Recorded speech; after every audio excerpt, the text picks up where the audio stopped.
Hello, Pokemon lovers, and welcome to a brand new episode of Rating All Pokemon with me, Hilda. I haven't said that in a while, and I have to get used to sitting not centered. Not sitting centered, because that feels weird. Hold on. I need a Pokedex here, right? So, like, No, wait, it's the wrong side. That's why I'm confused. See, I haven't done this in too long. Alright, yeah, that's the side where the Pokedex is, right? Oh, fuck, I don't remember. There we go. We have a new Pokedex. It's this thing, obviously, because we are now in Unova, and that is the Unova Dex. Duh. What? Yeah. Today might be a bit of a long one because, well, we have 9 Pokemon to discuss because I cannot split up the starters into different episodes. That's weird. Also, the doorbell just went off. Hello, yes, I'm back. Hello. Where was I? Can't split up the Unova starters into, separate episodes because they are supposed to be together. And so that's 9 guys today, but I'll try to make it quick because they're not that interesting, to be honest, so sorry. Let's start with number 495, Snivy. Now, Snivy is a snake grass. Snivy is a tiny little sand snake, grass snake, lizard type being. It's kind of cute, I guess. It looks like one of them green snakes that you sometimes see with like the really long snout. Is that what snakes have? A snout? That doesn't seem right. That's what it looks like, to me at least. Now, Snivy can use photosynthesis with its tail. It uses its tail to get faster, get that energy going, rolling, be a fast boy. Photosynthesis. But when Snivy loses energy and becomes a bit tired, its tail begins to droop and it becomes a less energetic boy. Because that's what happens when you lose energy. Now, like I said, Snivy kind of looks like one of those weird grass snakes with the long face. It also might be based on the Florida sand skink. The reason for that is that it has these really weird stubby legs and arms. And so there's this lizard snake. Now, the shape of its head might be based on the bird of paradise, which is a type of flower, not a bird. Flower. This entire evolutionary line has that feature that it looks like the bird of paradise flower. Another fun fact, and this is also about the entire evolution line, but hey, I'm just gonna start out with it. Ken Sugimori, the guy who created these Pokemon and all the starters, as I think he did all the starters. We'll get to that. This entire evolution line is based on French royalty, and by French royalty, he means it's heavily based on an anime from the 70s called The Rose of Versailles. That is not really French, it's anime, but that's what it's heavily based on. Who knew? I didn't even know that anime existed, but hey, here we go. Its name comes from snake and ivy, and I give it a 4 out of 5. At level 17, Snivy evolves into Servine. Now, Servine looks a lot like Snivy, a little bit more feminine and swirly, maybe, just a little bit more sophisticated as far as a Pokemon can be sophisticated. In the end, it will just be a domestic animal that fights for you. Now, Servine can also use photosynthesis, but it can only use photosynthesis when it is very clean, and that is what makes it a very clean Pokemon that likes to just like keep itself tidy, keep itself clean, and just look great all the time so it can use photosynthesis to have more energy. Pokemon White says, they avoid attacks by sinking into the shadows of thick foliage. They retaliate with masterful whipping techniques. Let's go. Now, Servine is based on the exact same thing Snivy is based on. The grass snakes, the lizards, the birds of paradise, flowers. The only difference is that its physical features, its markings resemble the acanthus leaf, which was used in the French Renaissance, or just the Renaissance. Servine comes from serpent and vine, and maybe servant, because it comes from that period of time where servants were a thing. I don't know. Also 4 out of 5. Then at level 36, Servine's legs disappear and it becomes a grass snake named Serperior. Now, Serperior is kind of cool looking, I have to admit. It is based on snakes, again, but this time it's based on, like, actual big boy snakes mixed with grass snakes.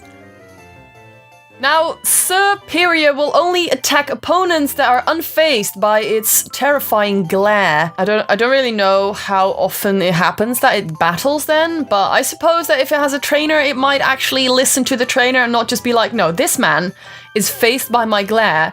I will not fight him. I am superior. Superior. I get it. I get it now. Did I ever realize that? No, I did not. It just took me that second I realized it sounds like superior. Pokemon. Okay, so Superior is based on snakes and lizards and the anime The Rose of Versailles and all the other things that I have mentioned before. What about the Bird of Paradise flower? Yes, it's also based on that. Great. But it does have some other things that the other guys don't have. For example, the fact that Superior can amplify light in its body may refer to King Louis the 11th. I can't read Roman numerals. Anyway, King Louis of France, who referred to himself as the Sun King. Then also it has a white face, which might refer to the face whitening thing that they used to do back in the days, ages ago. Don't know why that is a thing. I mean, why would you want to look more pale than you already do? Another thing, last thing, it might be based on because of the whole glaring thing and looking like a snake, is the basilisk. Might be based on that too. Because it glares. I give Superior a 5 out of 5. I think it's kind of cool and I like that. The next starter in the Unova region is number 498, Tepig. Tepig.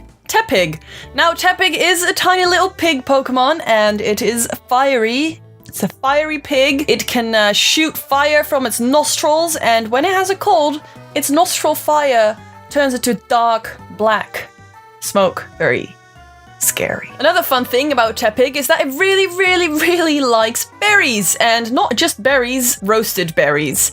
And it roasts its berries with its nostril fire, and then sometimes, or very often, it just burns them out of pure excitement because it really likes berries. Ah, poor Tepig. Sounds like me, I'd probably burn a berry.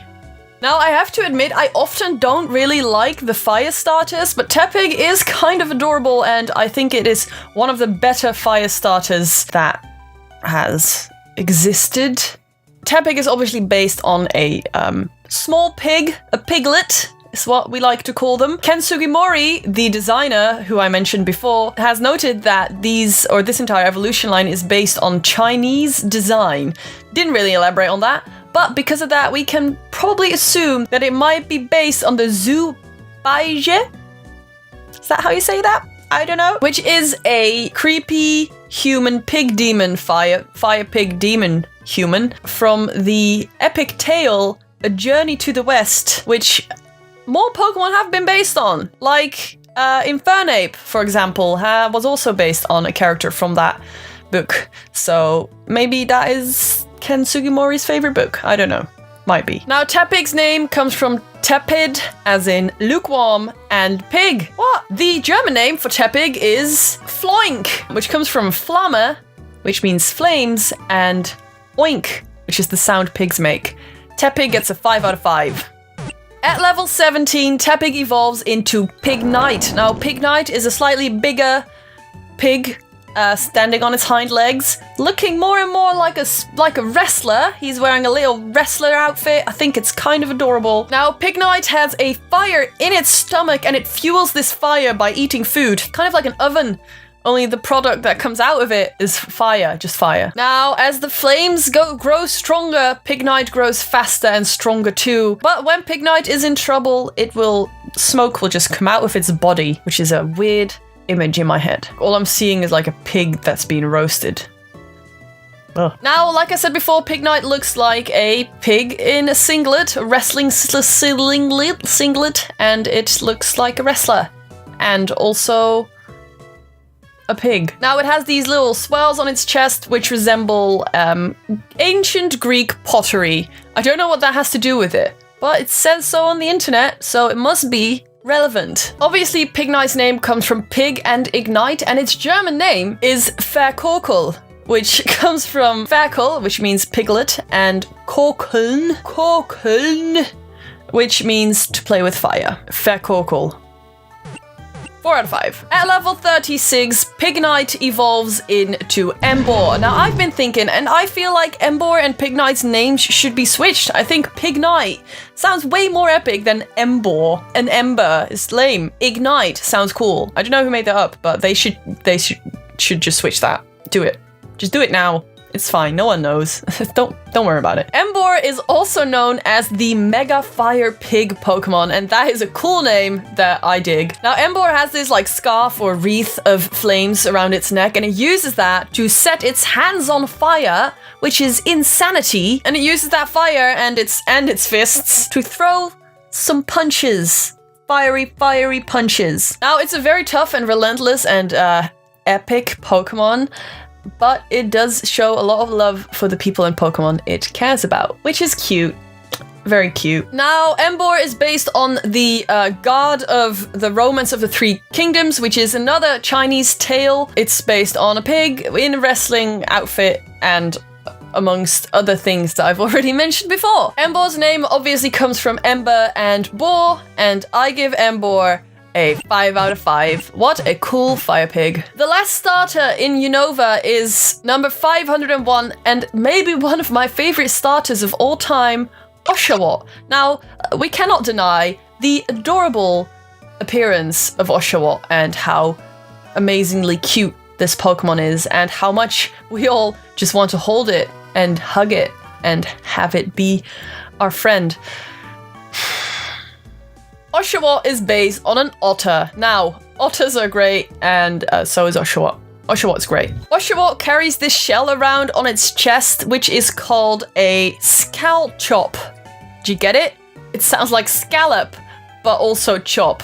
It's a scalchop, and it uses that to either crack open really hard berries. Berries are never hard, Pokemon, I know what you're talking about. Or to throw it at opponents in a cool ninja way. The entire Oshawott Pokemon line, by the way, is based on Samurai, which I think is kind of cool. Another thing that Scalchop is based on is one of those fangs that samurai sometimes use. They're like iron fangs, and they're cool and evil, and they hurt. Another thing that makes Oshawott more like an otter is, again, this Scalchop thing, because otters actually use shells to crack open food or little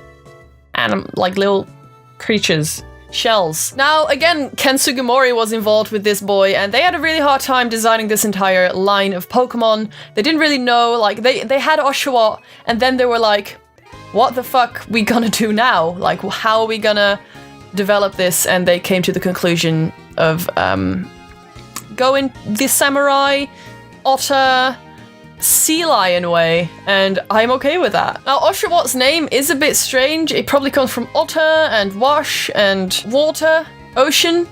Oshawott. It doesn't make any sense, this one, but it's adorable and I love it. It was at this moment I got so excited about my love for Oshawott that you guys will never know the rating, because I forgot. At level 17, Oshawott evolves into Doobot, and now I have to say Doobot isn't the greatest, but it's still kind of a cute otter boy, and I still kind of really like it. It's not as cute though. Now it's really starting to show its samurai characteristics, like it has two scalchops